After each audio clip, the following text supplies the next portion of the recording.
Hey, welcome back to the show. I'm glad to be here another week. I hope everybody had a wonderful week. Let's jump right into our story for this week. This is N.y.a show number 65. N.y.a show number 65. Here we go.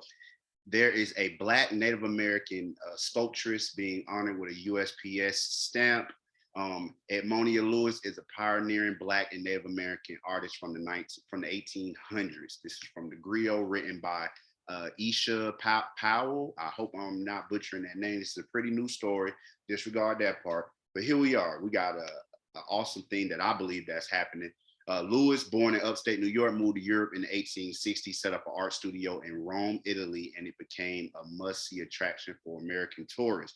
Despite her popularity during her life, her work went unnoticed after her death until after an art historian found one of her sculptures in the late 1980s. Fam, here she is. Here's a photo of her here. The stamp is the 45th piece of the USPS Black Heritage Series, an initiative by the Postal Service to commemorate pioneers in the Black community. I just want to hop over and show you guys some of her work too. Check this out. Move myself out the damn way. But here we go. Check that out. Check that out. Yeah, pictures of her with the, that's that. Yeah, yeah, you feel me? Like she already knew that. Yeah, I put it down. Y'all have to realize that seeing somebody draw and do amazing drawings to me is always like, wow, you know what I'm saying? How can you do that? So to know that she took actual marble stone and turned it into beautiful sculptures is just amazing. Let me continue here with some more. Let me continue here with some more of my story. Let me stop to share real quick.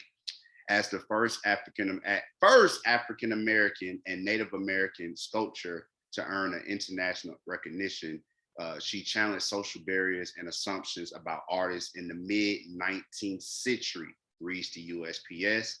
Lewis, who is of African American and Ojibwa and Chickasaw Native American descent, became an orphan. Lord, on my story hopping all over the place. Became an orphan at a young age after both of her parents died in 1862. Her brother paid for her to attend college in Ohio, one of the only institutions of higher learning that accepted Black students at the time. So she said, "Yo, y'all taking me here? I'm going here, and I'm going to shine." Despite perceived progressiveness, Lewis was wrongfully convicted she was wrongly accused of poisoning two white classmates and was brutally beaten and kidnapped by a white mob. After winning an acquittal and clearing her name, Lewis left school and traveled to Boston to pursue sculpting. So she went through real life traumatic events and then said, you know what, I'm gonna go ahead and get up out of here. And she went ahead and left and went to Boston to pursue sculpting. So I think that even though she was faced with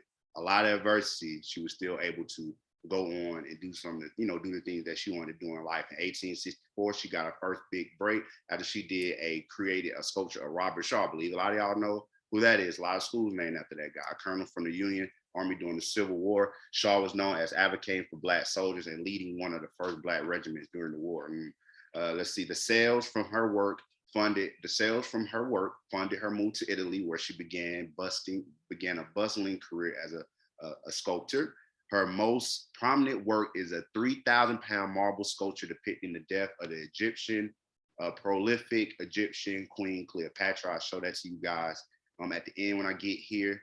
The death of Cleopatra. This sculpture that I'm going to show, it was in an exhibit in 1876. That's where it's presented to a Philadelphia Centennial exhibit, where it received mixed reviews. Some critics were reportedly disgusted by the sculpture's realistic portrayal of suicide. So here we go. Here they were not a fan. They were not a fan at all about how it was depicted.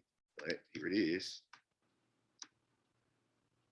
This is her suicide. This is a sculpture done by N.y.a Lewis.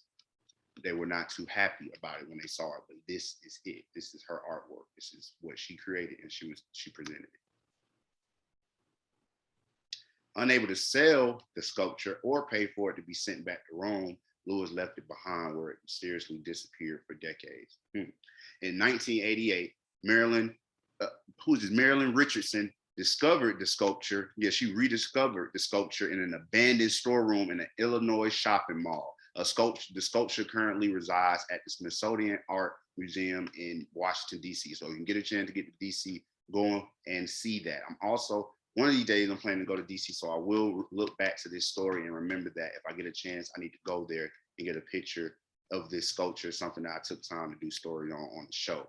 The story of her life is exciting, inspirational, said East Greenbush town historian Robert Bobby Renault at the Times Union. Lewis identified first as Native American. Later, she identified more as an African American. She was in two worlds. She deserves her stamp. In addition to her portrayal of famous figures, Lewis her work also incorporated African American themes, including the celebration of newly won freedom, and sensitively depicted her Native American heritage as peaceful and dignified. So once again, I did my show today on a young lady named N.y.a Lewis. The stamp will debut January 26th. So look out for her stamp January 26th. It's a beautiful thing. I really hope that you guys get it and put it on some letters. If people are still out here sending letters, I hope you still do. It's the N.y.a Show, episode 65. I appreciate you guys, and I will see you later.